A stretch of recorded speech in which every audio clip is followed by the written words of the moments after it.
We hear the defense in every nursing home case. The resident was sick. Look at all their comorbidities. They were put there to die. They were going to die anyway. Over and over again, the defense attorneys argue that. And we as plaintiff lawyers begin to buy into it and start thinking, well, who can we hire? What expert to say something else? Well, the question is, why do you need any expert to say anything else? There are a number of ways we handle that, and we have always handled that. First of all, yes, you must embrace the fact that a resident in a nursing home is not a healthy person. You have to address that in all of your discovery. One of the things that you can do in every deposition you take of a defense witness, whether it be a director of nursing, an administrator, a nurse, or even an aide, is ask them, what does a nursing home do? Ask them what type of residents do they have there. Get them to commit and concede that the nursing home is there to help care for those who can't care for themselves. You do it with every single witness, and then you're set up to do it with every witness that the defense calls or that you call from the defense in your case in chief at trial. The first 3-4 questions you ask them sets that up until the jury understands and becomes annoyed almost at the defense attorney for bringing it up. But then there's the other way.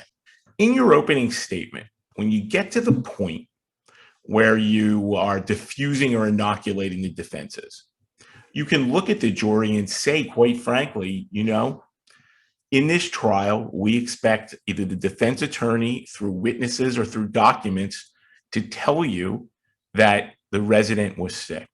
They're probably going to show you a list, either write it out or it's going to be computerized or it's going to be from the chart, a big list of all their diagnosis. And they're going to use a phrase to you, ladies and gentlemen, something called comorbidity.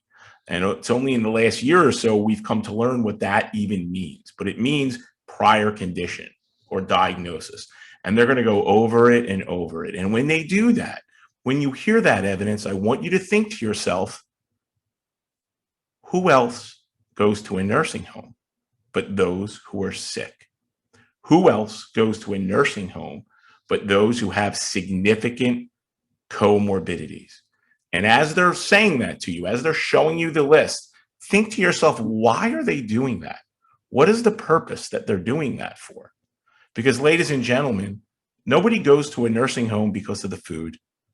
They're not in a waiting list because it's a beautiful view of the beach. They're there because they have to be there, not because they want to be there. They're there because they're sick, they can't care for themselves, and their families are not able to care for them anymore. And this is the one place that says, come, we will care for you. So when you're hearing that evidence, think to yourself, why?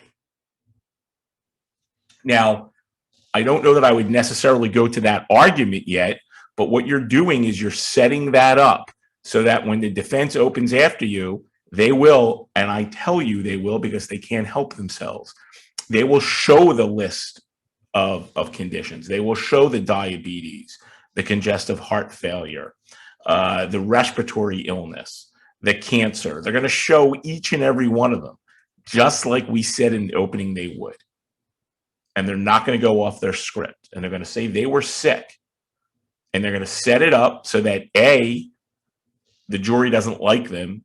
B, the jury says Saul was right, or whoever is doing the trial was right. And then 3, later, you're going to be able to connect the dots. And really, the jury is going to be able to connect the dots to say, just because they were sick, does that mean we don't care for them anymore? Just because they were sick, does that mean it's okay that they get a pressure wound that a softball can fit on? Just because they're sick, does that mean they can lose 30 pounds in 3 months and die? I mean, the answer is going to be no, right? But that's something you really want to hit in your opening statement. And the other thing you can do as a linchpin to everything is when you're doing voir dire, ask a simple question like, some people think we're all going to die anyway, that it doesn't matter how we die. Others say it does. Do you have an opinion as to whether it matters how you die? I will tell you, virtually every juror I've ever asked that question of looks at me with a cross-eyed look and to say, yeah, of course it matters how we die.